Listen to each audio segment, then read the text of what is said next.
Wendy Counts. Mark Corral.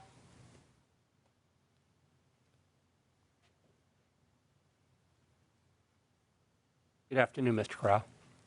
Good afternoon, Senator Davis, Subcommittee council members. Thank you for the opportunity to speak. My name is Mark Corral. I'm a resident of Rock Hill, South Carolina.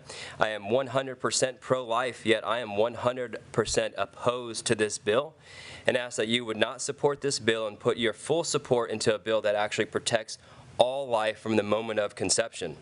Romans 13, verse 1 and 4 declares that God ordains all authorities, and all authorities come from God, and those that exist are established by God.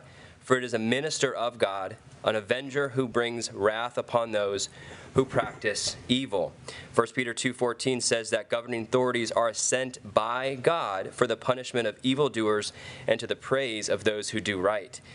You are God's servants, senators, to protect the people from evil and to reward good. But I'd like to ask you a question. In this pluralistic society, how do you determine what is evil? How do you determine what is right and what is good? What is your standard of righteousness? The late Christian apologist Greg Bonson said, quote, "If no divine law is recognized above the law of the state, then the law of man has become absolute in man's eyes. Then there is no logical barrier to totalitarianism." In other words, unless you start with God's perfect law and God's righteousness and God's standard of truth that's governed in his law, you're left with man's devices and you're left with man's wisdom on how to govern. And that, senators, will lead us into the path of Marxism, where we see our government going today.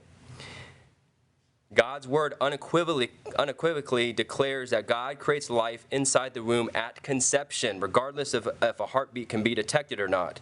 At conception, God makes persons, boys and girls, in the image, in his own image, and they hold unalienable rights, rights that cannot be taken away, that are ordained by God, that this government and that you are allowing to be taken away from persons in the womb. Abortion, whether a heartbeat is detected or not, is murder. And again, that's according to God's righteous, perfect truth. Apart from God, you cannot know any form of morality. Apart from God, you have no standard of truth. So I implore you, senators, don't compromise with this bill.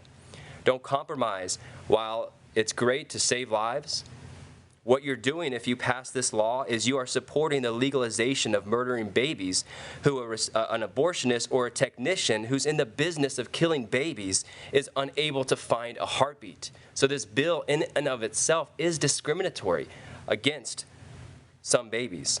Please don't compromise. So I urge you, stand for God's righteous law that life is at conception, and let God deal with those who oppose anything else. The heartbeat bill only regulates the murder of babies. We need lawmakers that will stand against evil and support the abolishment of abortion. Thank you for your time. Thank you, sir.